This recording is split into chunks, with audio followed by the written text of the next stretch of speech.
leaders. Leaders that look for opportunities. Leaders that have heroic aspirations for them, for their families, for their community, and for their nations. Because Mexicans here are temporarily building that dream for them and their families, which are back there. They're hardworking, as my grandfather was. They are loyal to this nation, and they make an enormous contribution to this economy and to this nation. It's difficult to understand this nation without migrants. It's almost impossible that any of you here do not have a heritage, a background of migration. We all came back from somewhere else. It is those migrants that built this nation, this great leading nation. And it's that spirit of migrants associated with leadership and with heroic aspirations that made possible the dream. I was listening to Bob, and that very simple, sencillo concept about leadership and about practical things. Because very frequently we think about leaders, big leaders, sophisticated leaders that did great things for the world, good and bad. And we forget that we all are leaders, that you're a leader, you're a leader, you are a leader, you are a leader. We are all leaders, and we're leaders all the time of our life. So we need sometimes to stop on the road, concentrate on ourselves, learn and know about our own capacities, aspirations, to learn what we want to do, where we want to go, what we can do or what we want to do for other people.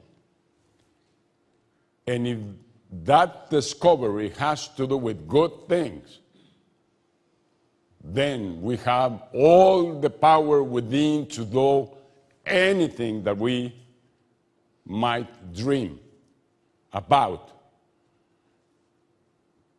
And leaders also not only are everywhere.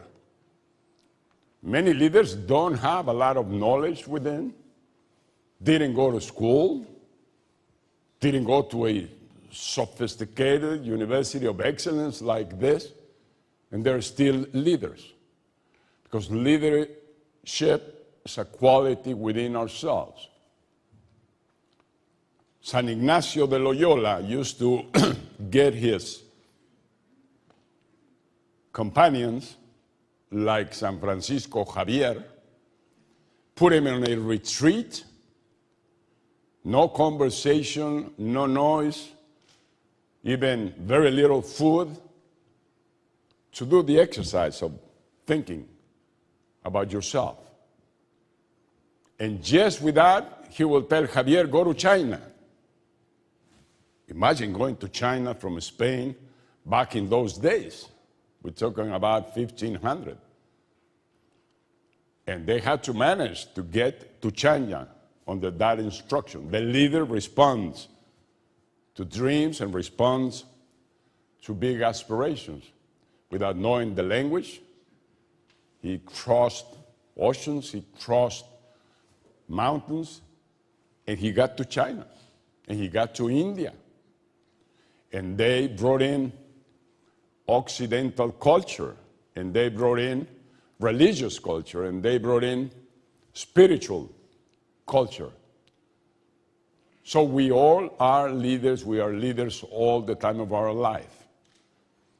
I was nourished with this thinking through my grandfather back there in Rancho San Cristobal, where, by the way, all of you have your home. Martha and I will be always waiting for you there with our open arms. We like to welcome people because we learn for people. We listen to people. We build dreams together with people.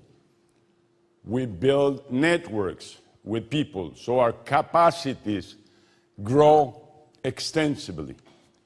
And that's why you're always welcome to Rancho San Cristobal, which is our Tara has gone with the wind for our family, where we are.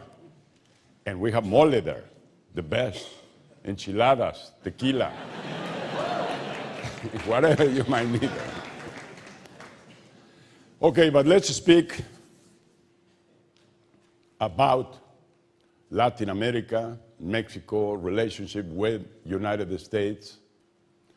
Let's speak about what I learned in the Coca-Cola company by riding a route truck to be where things happen, to make things happen. Because it's not only planning what you need, it's not only putting together your strategies, it's action, commitment, and making things happen. And in politics, that's something that is very scarce. It's not easy to find doers, those who land the planning and the projects. Latin America had a very bad 20th century. And very sadly, we lost most of the century in hands of dictators, military dictators, authoritarian governments, personal messianic leaders like the Perons in Argentina. And it was all through along the century, for decades, everywhere. Argentina, Brazil, Chile, Colombia, Salvador, Nicaragua, you name it, and there was a military dictatorship or very strong authoritarian governments which disguised democracy and freedom, like it happened in Mexico for 71 years, one single party ruling the nation. And finally, we decided up until the 80s and the 90s to go for it, to get rid of the dictators, to go for change. And we made it everywhere except Cuba. The rest, we all access to the value of democracy. We're very young democracies. And we access to the value of freedom. And now we know in Latin America that freedom and democracy work. And now we understand what we lost on the 20th century, because we became very dependent societies. We did not have initiative. We would not understand that we would get as far as leaders understand, as far as the effort and the passion that you put after your projects. We depended from this very strong government.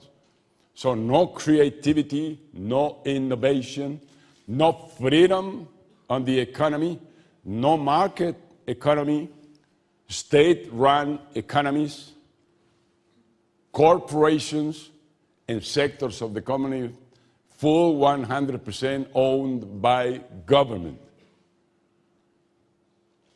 And we also went through the needed changes in relation to the economy. We went for market economy. We wanted to go global. We wanted to become competitive. So almost together with the democratization of our countries, we went for profound economic reforms that were very harmful, especially to the poor. But finally, they proved that it works, that market economy is the only one capable of creating wealth so that you distribute wealth and so that you reduce poverty. but it's not a responsibility that we